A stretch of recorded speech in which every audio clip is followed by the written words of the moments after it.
tayo ng dried tofu. Nabibili po siya sa palengke. Dried tofu na po siya.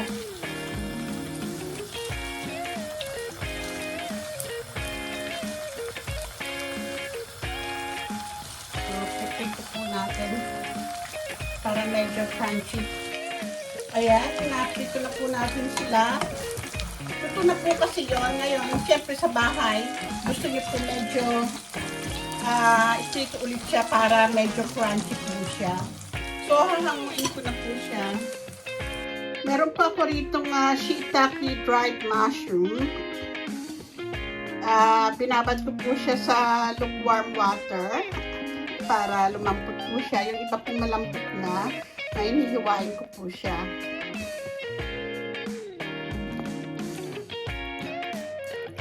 Ayan. Pero itatabi po natin yung ating water kasi po nandiyan po yung vitamin B po sa water. Yung umami flavor nandiyan po. Eh mga best, paglagay na po tayo ng olive oil sa ating pan. Ayan. Tapos magsutay na po tayo ng garlic and ginger. Strip ginger. Long strip ginger. At saka yung hard part of the scallions, yung spring onions. Susutay lang po natin siya. Ayan, maganda, mabango na. Tsaka po natin ilalagay ang ating na-hydrate na yung ating na nga ito, shiitake mushroom, dried shiitake mushroom. Ayan. Sutay lang natin siya. Gusto kong kumain itong shiitake mushroom. Very siya, very chewy. Ito ay ang gagawin natin. Shiitake mushroom is a lot of flavor, umami flavor. Ayan. Lalagyan ko lang po siya ng konting soy sauce.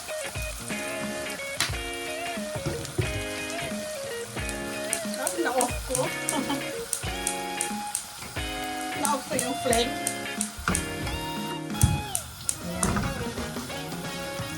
Lalagyan ko rin po siya ng 1 tablespoon of oyster sauce.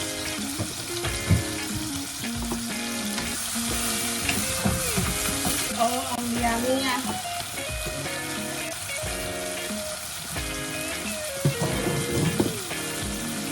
And rice wine. Optional lang po yung rice wine. Mga best. Konting rice wine. I like my food with rice wine. Pampa-enhance po ng flavor. Ayan. Nailalagay ko na po yung vegetarian meat. Makamabili po ito sa any supermarket.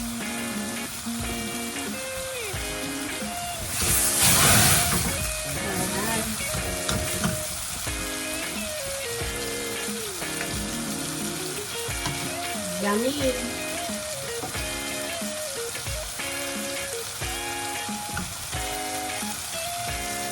Madali lang po siyang maluto. Madali lang.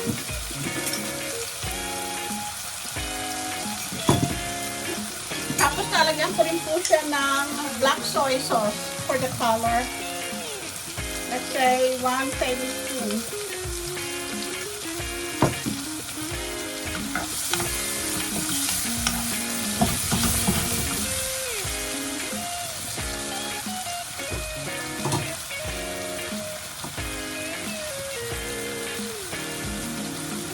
Tapos ilalagay na po natin yung ating Shanghai pechay.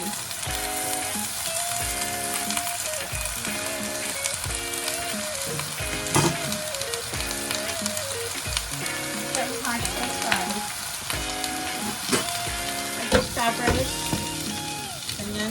For 1 minute lang po.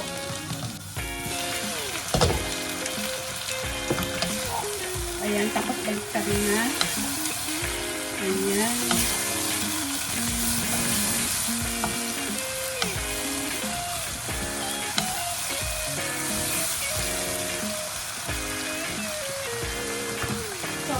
Lalagyan ko po siya ng konti yung pinagbabarang po natin ng ating shiitake mushroom.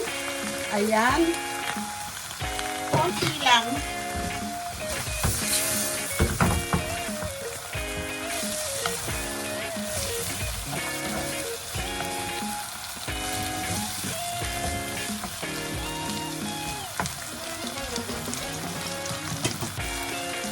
Natin.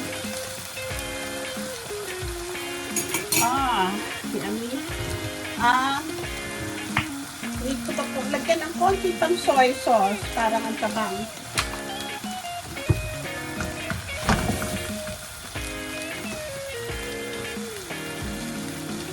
Ilalagay na po natin ang ating chopped scallions, spring onions, and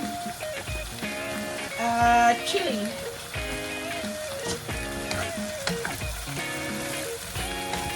Oh, wow. Gumawa lang po ako ng slurry. Just a little slurry. Para medyo malapot po ang ating dish. At maganda maging glossy. Ayan.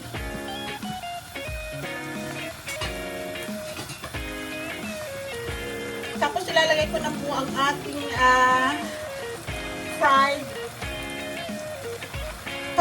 fried tofu.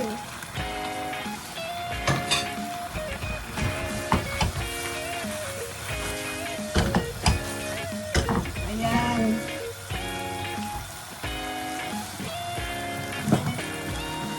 And lalagyan po natin siya ng sesame oil.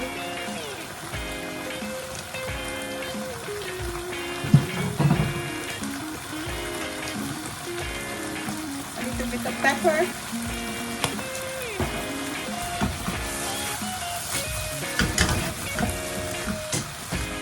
Ay, ang bango, mga best.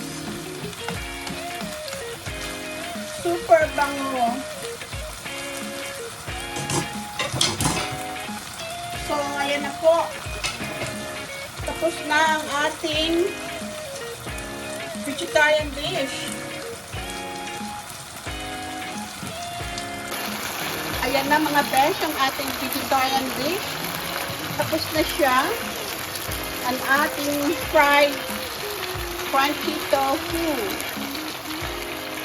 with Shanghai veggie.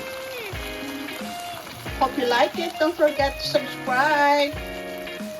Mga beshi, don't forget to subscribe, like, and share. And comment na rin po. Thanks for watching.